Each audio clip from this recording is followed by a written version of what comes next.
গতকালের যদি আসলে লড়াইটা আমরা বলি, গোটা পৃথিবী ভার্সেস ফ্রান্স ছিল লড়াইটা। কারণ আমরা বলছিলাম ব্রাজিলিয়ান সমর্থক, যত সমর্থকই হোক, সবাই আসলে চাচ্ছিল লিওনেল মেসির হাতে বিশ্বকাপটা দেখতে। শেষ পর্যন্ত সেটাই হলো। নুরুজ্জামান নয়ন, আপনার কাছে আসতে চাই। যেটা আসলে ইমরোজ আহমেদ বলছিলেন যে মেসিকে মনে হয় যে ম্যারাডোনার রিপ্লেসমেন্ট, কিন্তু আসলে সেটা নিয়ে অনেক দ্বিধাদ্বন্দ্ব ছিল, সবাই আসলে স্বীকার করতে চাচ্ছিল না, বা অনেক লজিক, যেহেতু বিশ্বকাপ মেসির হাতে ছিল না। এখন তো আসলে কোনো আর দ্বিধা নেই, মেসি তো এখন এই সময়ের যদি বলি সর্বকালের সেরা ফুটবলার।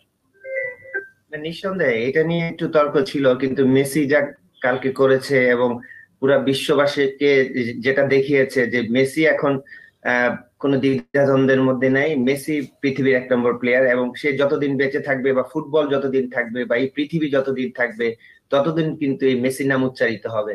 কারণ এই মেসির, আপনি জানেন যে একটা জায়গায় অপ্রাপ্তি ছিল এবং সেইটাই যেহেতু গতকাল পেয়ে গেছে, সুতরাং মেসিকে আমরা অন্য একটা অন্য জায়গায় রাখতেই পারি, এখানে কোনো দ্বিধাদ্বন্দ্ব নেই। আমরা যদি একটু লিওনেল মেসির ওভারঅল পারফরমেন্স নিয়ে কথা বলি, তিনি আসলে বলছিলেন যে এই বিশ্বকাপ বা এই ম্যাচটা ক্রোয়েশিয়ার বিপক্ষে জয়ের পরে তো তিনি বলেই দিয়েছিলেন যে ফাইনাল ম্যাচটাই তার জাতীয় দলের জার্সিতে শেষ ম্যাচ হবে, কিন্তু এখন তিনি সেই সিদ্ধান্ত থেকে সরে এসেছেন। তিনি আরো লম্বা সময় খেলতে চান, হয়তো বিশ্বকাপে পারফর্ম করবেন না, কিন্তু আরো সময়টা খেলতে চান। আমরা যদি এই বিশ্বকাপে তার পারফরমেন্স দেখি, কি বলবেন যে যে লিওনেল মেসিকে আমরা স্কোরার হিসেবে দেখতে পেতাম, হয়তো তিনি এখন একদম কমপ্লিট প্লে মেকার হয়ে গেছেন।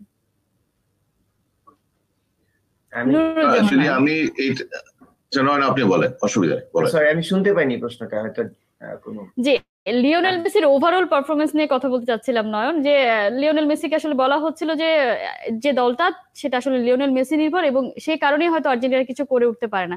এবারে লিওনেল মেসিকে কেমন দেখছেন? গোল করানো এবং প্রতিপক্ষের জেরায় ভয় ছড়ানো সবকিছু মিলে তার পারফরমেন্স কেমন দেখছেন? আমি যদি এক কথায় বলি, অসাধারণ, অকল্পনীয়। আপনি যদি মেসির গত ওয়ার্ল্ড কাপের পারফরমেন্স দেখেন এবং এই এই ওয়ার্ল্ড কাপের পারফরমেন্স দেখেন, মেসিকে কিন্তু দুই রকম মেসি মনে হচ্ছে আমাদের কাছে।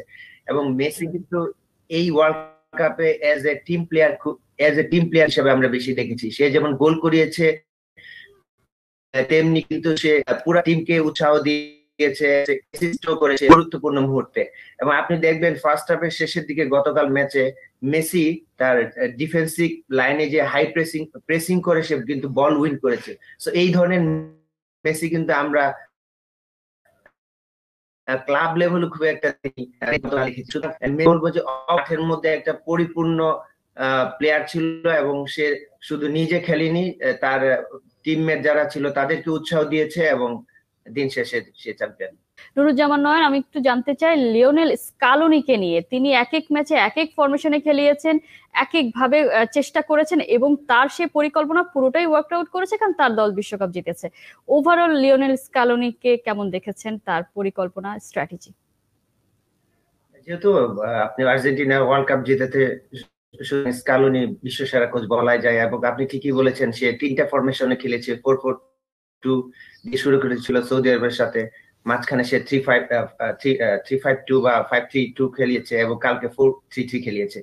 সুতরাং এটা ডিপেন্ডস করছে আসলে অপোনেন্টের স্ট্রেংথের উপর এবং নিজের যে স্ট্রেংথ রয়েছে সেইটার উপর। এবং সবগুলো আমি বলবো ফরমেশনে কিন্তু সে সাকসেস। আপনি যদি দেখেন যে এমবাপ্পে প্রথমার্ধে কিন্তু খুব নিষ্প্রভ ছিল অনেকটা। আপনি এমবাপ্পে যখন লেফট উইং থেকে খেলছিল, যখন অ্যাটাকিং থার্ডে যাচ্ছিল, তখন কিন্তু তাকে মলিনা এবং সাথে সাথে ডিপল কিন্তু ব্লক করছিল, এবং সেই ব্লক কিন্তু একবারও সে ভাঙতে পারেনি। সুতরাং আমি বলবো যে সে দারুণ একজন টেকনিশিয়ান, যে সে কিন্তু ওয়ার্ল্ড কাপে প্রমাণ করেছে। এবং দেখেন আপনি যখন 30 মিনিটস এক্সট্রা খেলা হয়, তখন সবাই আসলে চায় যে যে একটা সেফ ফুটবল খেলা, পেনাল্টি শুট আউট হয়ে যায়, কিন্তু তখনও কিন্তু সে অল আউট ফুটবল খেলার চেষ্টা করেছে। এবং তখন সেই 30 মিনিটে কিন্তু আর্জেন্টিনা বেশ কয়েকটা চান্স এভেল করেছে, যদিও আনফরচুনেটলি ম্যাচটা ড্র ছিল। তো আমি বলবো ওভারঅল তার টেকটিক্স আমরা অনেক মুগ্ধ, এবং পুরো পৃথিবী মুগ্ধ। নিশ্চয়ই, একেবারে ইয়াং একজন কোচ, তার আন্ডারে আর্জেন্টিনার সে খরা কেটেছে। একেবারে যদি বলি যে আমাদের জেনারেশন, আমরাও পরিপূর্ণ লিওনেল মেসির হাতে বিশ্বকাপ দেখে, বা যদি বলতে চাই আমরা ব্রাজিলের হাতেও বিশ্বকাপ দেখেছি, আর্জেন্টিনার হাতেও দেখেছি। সো আমাদের আসলে হয়তো ফুটবলের আর কিছু পাওয়ার নেই, আমরা সবকিছু পেয়ে গেছি নিশ্চয়ই। এবং এত অসাধারণ ম্যাচের জন্য নিশ্চয়ই আমরা সবাই আসলে খুবই এনজয় করেছি। দিন। নুরুজ্জামান নয়ন এবং ইমরোজ অসংখ্য ধন্যবাদ আমাদের সাথে এতক্ষণ যুক্ত থাকার জন্য। দর্শক, কাতার বিশ্বকাপের গ্র্যান্ড ফিনালে নিয়ে কথা বলতে আমাদের সাথে এতক্ষণ যুক্ত ছিলেন বসুন্ধরা কিংস এর গোল কিপিং কোচ নুরুজ্জামান নয়ন এবং ক্রীড়া সময় কাছে ৭১ সাথেই থাকুন।